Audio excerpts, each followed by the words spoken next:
my protection. Protection from what? Koryuken.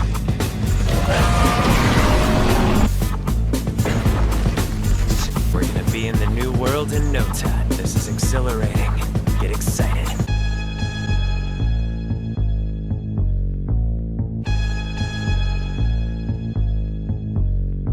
Okay, so we watched the Walton Files episode, like The Mysterious House, which introduced us to the Pumpkin Rabbit, and we actually reacted to that in the middle of doing a reaction to Pastra's scariest episode of the Walton Files, and it's because I'm wondering where that is. That's where it is. Yeah, I actually told people that in our reaction to the Return of the Pumpkin Rabbit. So yeah, this was also sent to us by Anarchy. He basically said that yeah, I want you to react to this as well. It's short and sweet, so Nick won't get too upset. I was like, eh.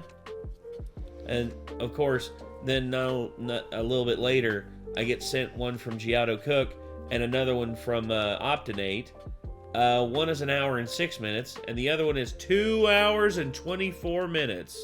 Stop it. Get some help. Yeah. I'm going to have to react to those eventually. But, yeah. Hopefully I can get to them sooner rather than later. We'll see what happens. But, yeah, The Return of the Pumpkin Rabbit, according to Pastra, is a perfect sequel.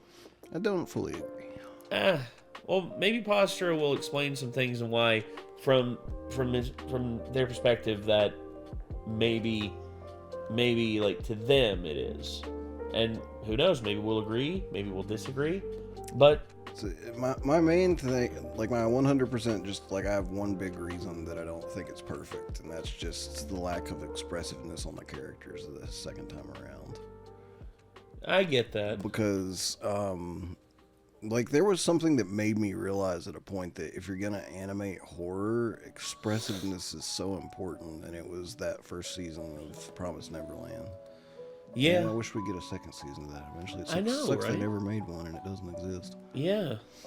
But yeah, that first season of Promised Neverland, the expressiveness of the characters is what really sold the horror in that first episode. Oh, yeah. And similar to that in the first, in the Mysterious House, Scary House, Haunted House, whatever. Yeah, the Mysterious House. Yeah. The expressiveness of Tammy, was selling the horror of the scenes quite a bit. Yeah. And whenever they made the second episode, I was hoping they were wearing masks of other animals at first, and they were going to take those off and be more expressive, but the lack of any expressions kind of took away from it, in my opinion. I hear you, and to a certain extent I agree with that. However, still spooky imagery and stuff, but yeah. Oh yeah, absolutely. But all right, is everybody ready to get into this? All right, well, let's get it up on screen. Oh, it's already up on screen, and here we go. So nearly 3 years ago, I made a video talking about one of my favorite analog horror videos of all time, The Mysterious House by Martin Walls. This short little Halloween special about the dangers of trusting strangers disturbed me in a way that very few other series were able to do, and because of that, it always stuck out to me as the single scariest video the Walton Files had put out. Well, a sequel was made for it nearly 4 years later, and oh my god, does it ever make the original video look like child's play now. The Return of the Pumpkin Rabbit may be my new favorite analog horror video ever. This thing is a genuine masterpiece, and I'm very glad y'all agree because this is probably my most requested video ever. You guys did not stop asking for it. With that said, what do I think makes this video so damn good? Why did it resonate with me so much, and why did all of you want me to cover it so badly? Well, to give the simple answer, I think it's because The Return of the Pumpkin Rabbit is the absolute textbook definition of a perfect sequel. This video builds upon the foundation that was set by the original and improves upon what was already there in every conceivable way. and I want to talk about that. In this video, we'll be exploring this wonderful sequel to my favorite Walton Files episode, looking into how it improves upon what was already there and acts as a lesson for all horror creators on how to create a perfect follow-up. With all that said, let's delve into it, shall we? So first things first, when discussing the improvements seen with this sequel, we have to discuss what is immediately noticeable. The presentation and art direction of this video are absolutely fantastic. You can tell from just a small glance that the original Mysterious House video was made nearly half a decade before this one, because everything about it has greatly improved since. While the original Mysterious House took the approach of being a visual novel of sorts, with PNGs for each character appearing on screen for when they spoke with minimal animation, this one is not only fully animated, but fully animated with an incredibly unique style. Characters in The Return of the Pumpkin Rabbit slide along the screen in a similar fashion to small paper puppets, with simplified doll-like designs playing further into that and giving the entire video a very vintage vibe that is incredibly fitting. The actual shot composition here is also very good, with different camera angles and lighting being used in incredibly dynamic ways to really sell the atmosphere. There are quite a few shots throughout this that specifically stuck in my mind, with them feeling like they were ripped right out of an old classic horror film from the time era this story takes place in. Visually, this entire short does a phenomenal job at immediately immersing the viewer in the time era it's supposed to be set in, something that is only made better when we actually get into the meat of the video and what it's about. As well as the visuals, the actual storytelling of this short is a massive step up from what we saw before. If the original Mysterious House was a cautionary tale about the dangers of going into strangers' houses on Halloween, this one is a much more classic, spooky ghost story which quickly devolves into a brutal slasher film. The beginning of the short shows us a classic Halloween special setup, something you'd expect to see from any number of children's programs that play during the time of year. A group of children hear about the events of the original Mysterious House video and discover that shortly after it, the owners of the old Waterman house, the witch sheep, and the pumpkin rabbit were burnt alive for their crimes. These children now find themselves standing in front of the old Waterman house, daring each other to go inside and joking amongst one another about whether or not the place is haunted. Little do they realize, however, that something is waiting inside for them. A ghost from the past that both figuratively and very literally continues to haunt their small town.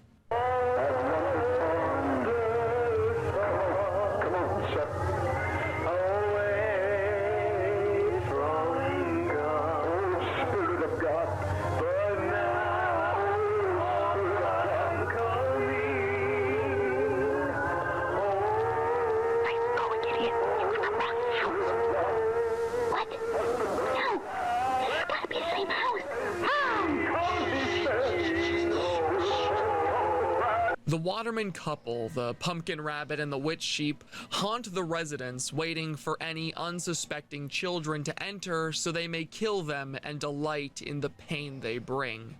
This is the part of the video where I'm about to unapologetically gush over this short, because the Watermans are both such terrifying characters that I genuinely cannot help myself.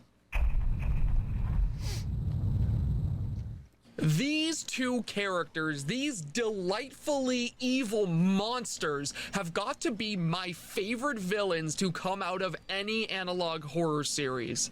Every moment they are on screen, ridiculously creepy looking. Oh yeah, the witch sheep with like the eyes and like the always agape mouth with like the gnarly teeth. Oh gosh.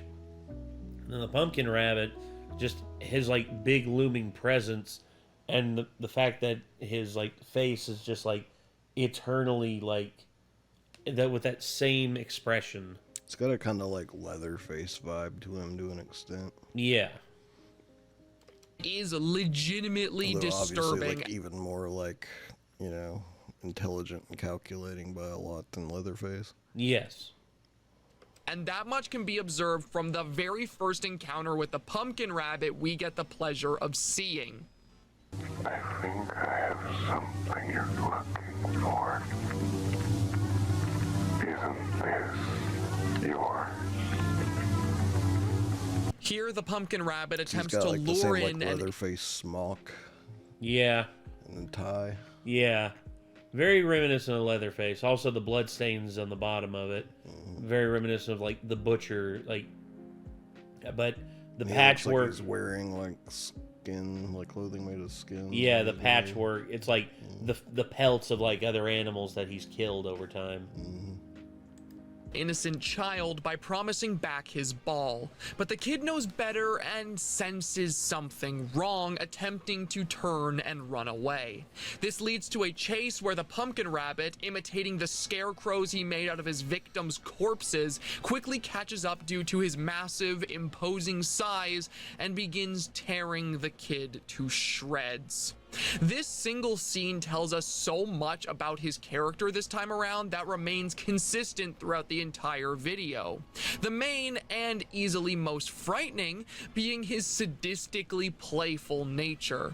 We see from the chase that ends up happening that the pumpkin rabbit is quick enough to simply catch his victims with minimal effort, and yet here he actively chooses to try and manipulate his target first. He takes pleasure from toying with his victims before actively pursuing them, even when it isn't necessary.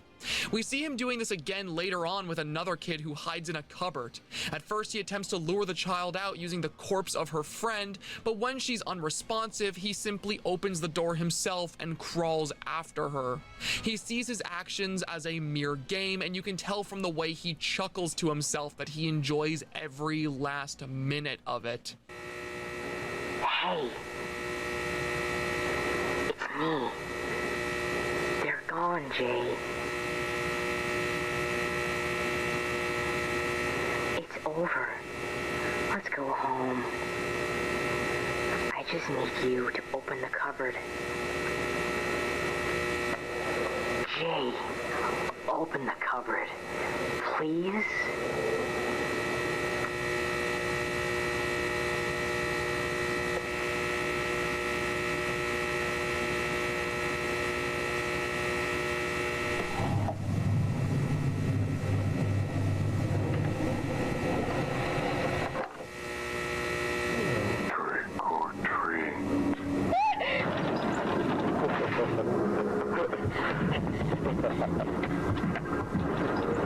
See, like, does it not, like, irk you at all that she just has the same expression the entire time, no matter what's happening? Yeah, to an extent, it's like if she was able to emote more, I would probably feel more connected to the character. But where it's just this simple design, which I understand is a motif. Like, this is definitely a motif that people find more appealing than, like, the overly expressive, you know, but at the same time, the voice acting and the action and her actions are doing, I feel, more than enough to justify, like, feeling what the fear that she's feeling. At least that's how I think about it.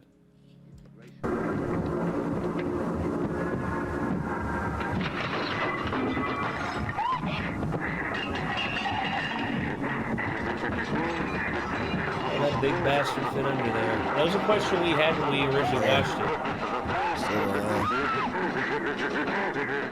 Now let's compare that to the other villain of the short, the equally terrifying Witch Sheep, whose introduction tells us just as much about her and what sets her apart from the villain the short is named after. When we first meet her, she sits in an old chair watching a static TV, ushering the children over and asking if they'd like to stay for candy. She speaks in an empty, monotone voice and barely moves a muscle. She tries to manipulate the children to stay, and when they're unresponsive, she merely watches them from the dark, continuing to stalk them throughout the rest of the video. What makes the Witch Sheep stand out so much to me is how she juxtaposes the pumpkin rabbit.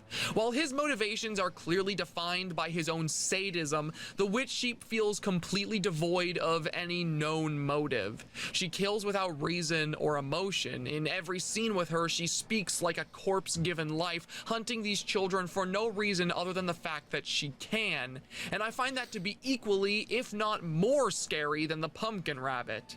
In the original Mysterious House, these characters were interesting, but didn't really have much complexity or nuance to them. This video retroactively makes them infinitely scarier and far more fascinating by showing the way they behave and hunt after people when left completely alone. And all of this is before I even mention easily my favorite aspect of the entire short, the photo album scene from the original and the way it's used here. See, in the original Mysterious House, this photo album merely served the purpose of being a spooky way of foreshadowing the fates of our main characters. The Watermans took their photo, and as we saw the wall of previous guests, we quickly recognized them as being previous victims depicted on the missing person posters. It was a way of showing the sadistic nature of these antagonists, with them taking advantage of their victims' innocence mere moments before their deaths.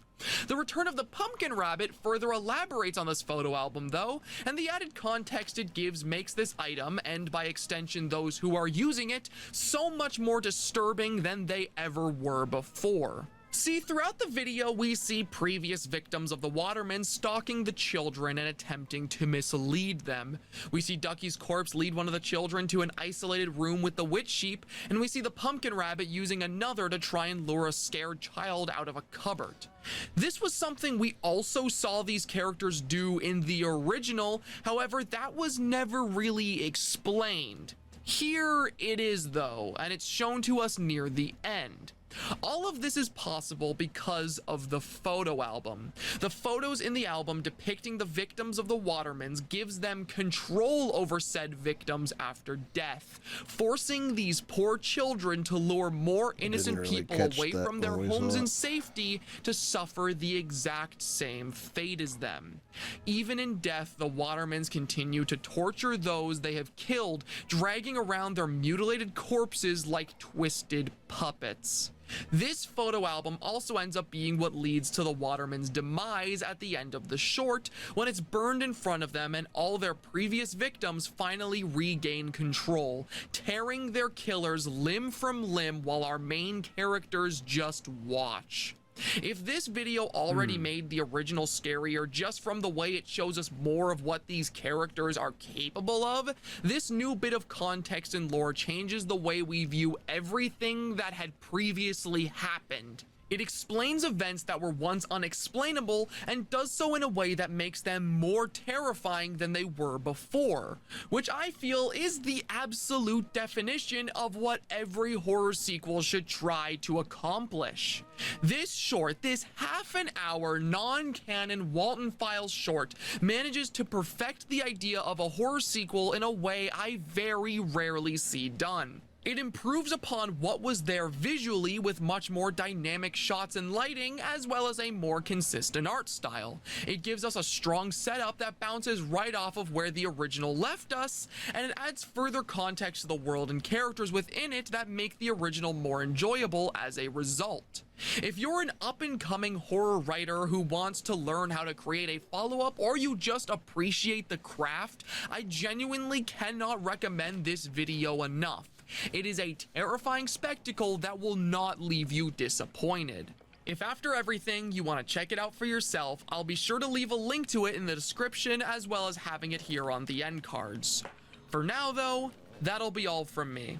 I hope you all enjoyed this video as much as I enjoyed making it, and I cannot wait to see you here for whatever my next project ends up being.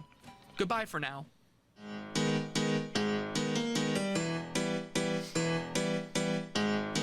Yeah, I think it definitely improved on the pumpkin rabbit and the sheep in the sequel for sure. I agree with that. Yeah. Like, their detail was, like, even more disturbing and such, and, like, their animation and movement was even more disturbing. Yes. It's like, if the kids had have had expressions, I think it would have been perfect, in my opinion. I agree. I think they might have, like, not done their expressions just to make it easier to animate, perhaps. I'm not sure if it was that or if it was just some sort of stylistic choice. But it's just, if it was a stylistic choice, it's not the stylistic choice I would have personally gone with if I were making it, but that's just me, I guess. I get you. Well, me personally, I liked it a lot. I thought it was really good. Yeah, I still liked it a lot. Yeah. So that was just my, I just had the one thing with it, basically. I understand. Well, I guess, if y'all were interested in seeing the Pumpkin Rabbit and the sequel to the Pumpkin Rabbit, I mean, if y'all have seen it already, in which I hope you have if you're here at this point, but if you haven't, go watch them. They're almost they're kind of worth it. wonder what like a live action remake of this would be like. I wonder if you could do it justice. You probably could. It'd be incredibly disturbing. Yes, it would be. It's like because it involves kids, Mm-hmm. Kids being gored by killers, essentially. Yeah. I mean, that's a no-no of horror movies from the past is like, don't kill kids. Yeah, it's typically taboo to like show kids being horribly mangled and messed up and such. Yeah.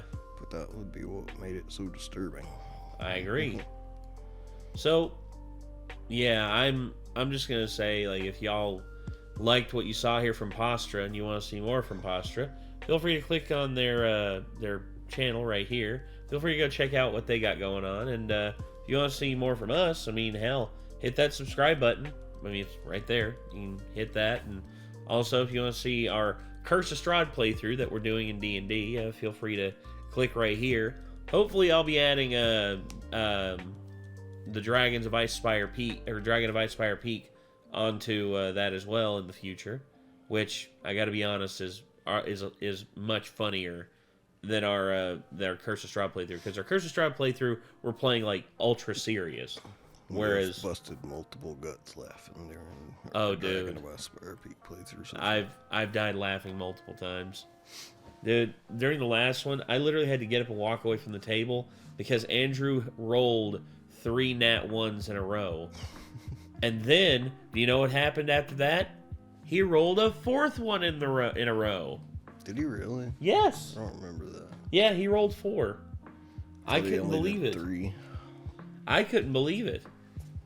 But, anyway. So I remember I looked it up, like... The statistical anomaly is like 160,000 to 1.